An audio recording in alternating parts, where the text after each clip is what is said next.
अपनी सखी गजमुखी के पास। क्या नाम था उनकी सहेली का? गजमुखी। जम के बोलो, गजमुखी। उनकी सखी गजमुखी के पास गए।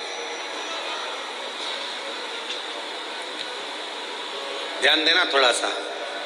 एक शिवजी के गण नंदी और एक पार्वती जी की सहेली गजमुखी।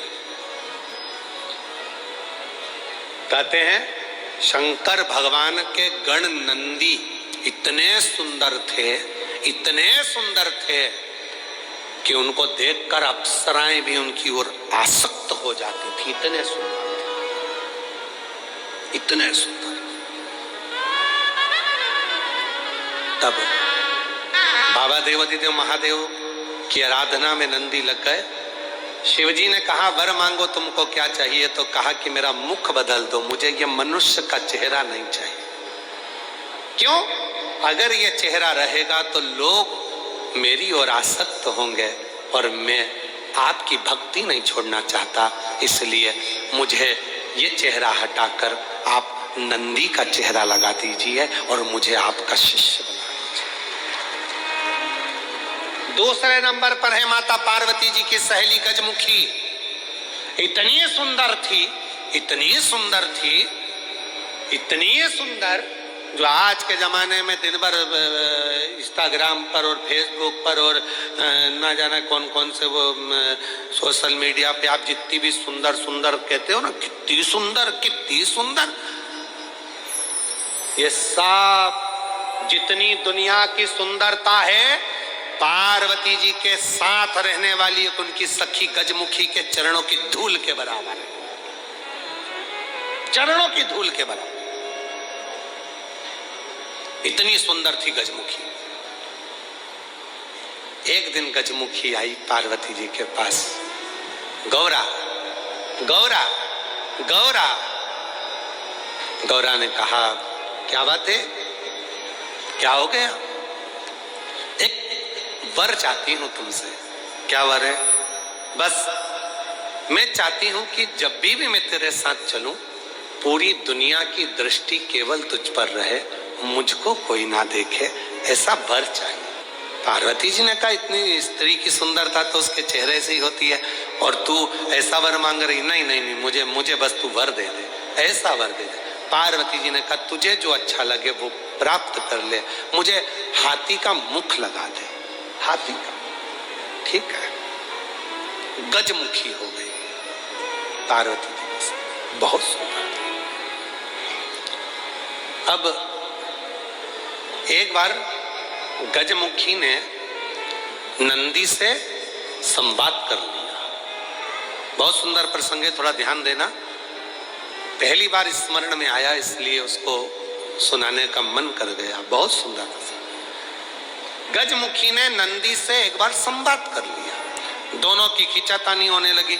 नंदी कहने लगे भोलेनाथ जी के भार को मैं अपने कंधे पर लेकर चलता हूं, मेरी पीठ पर शिव और शक्ति दोनों विराजमान होते हैं, मैं उन दोनों को भ्रमण कराते रहता हूं।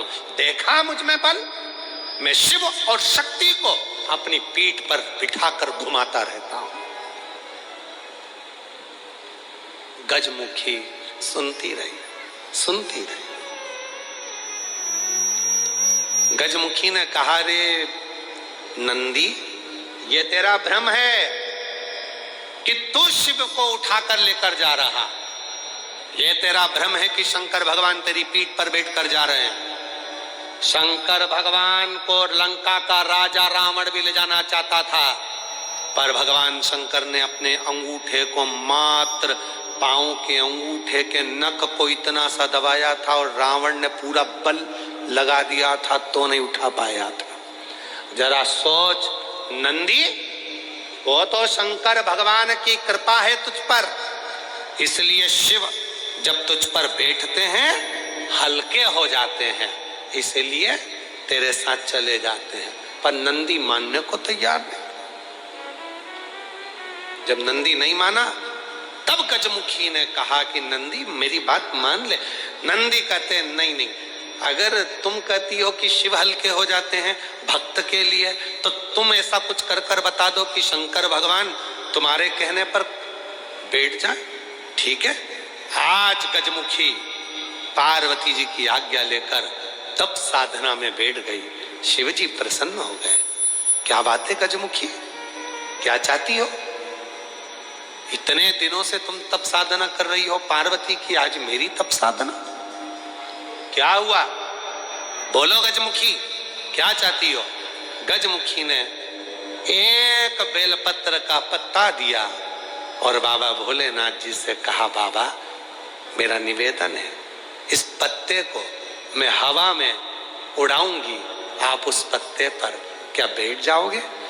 शंकर भगवान बोलने लगे, अकेला बैठूं या पार्वती को भी बिठाऊं?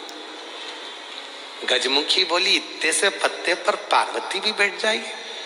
शिव जी बोले, पार्वती को बिठाऊं, साथ में गणेश जी को भी बिठाऊं कि रिद्धि सिद्धि को भी बिठाऊं?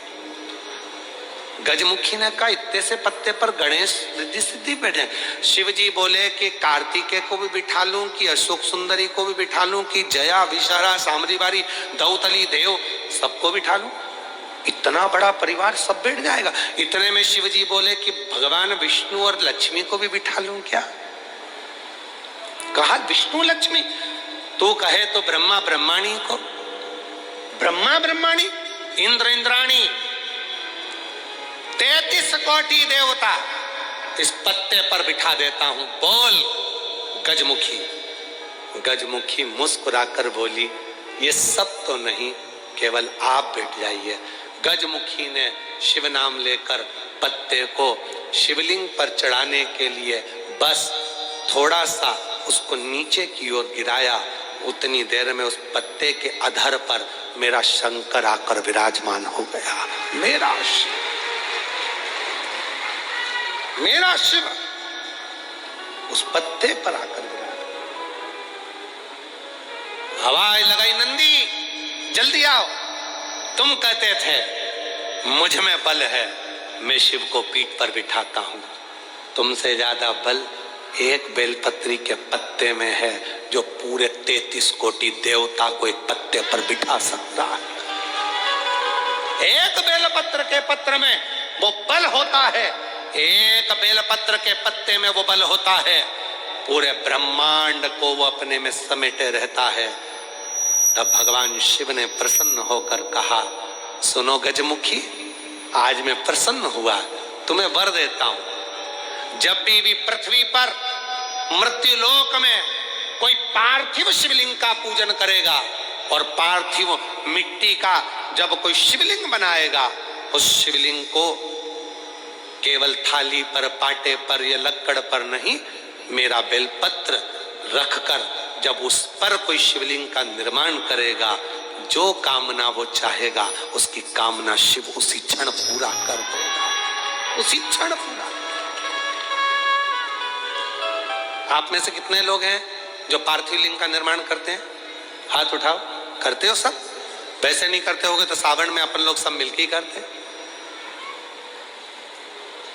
काय में बनाते हो? पात्र में। पात्र के अंदर जब शिवलिंग का निर्माण करते हो तो सबसे पहले नीचे एक बेलपत्र रखा, रखते हो? जम के तो बोलो, रखते हो ना? बहुत जरूरी है एक बेलपत्र। क्यों?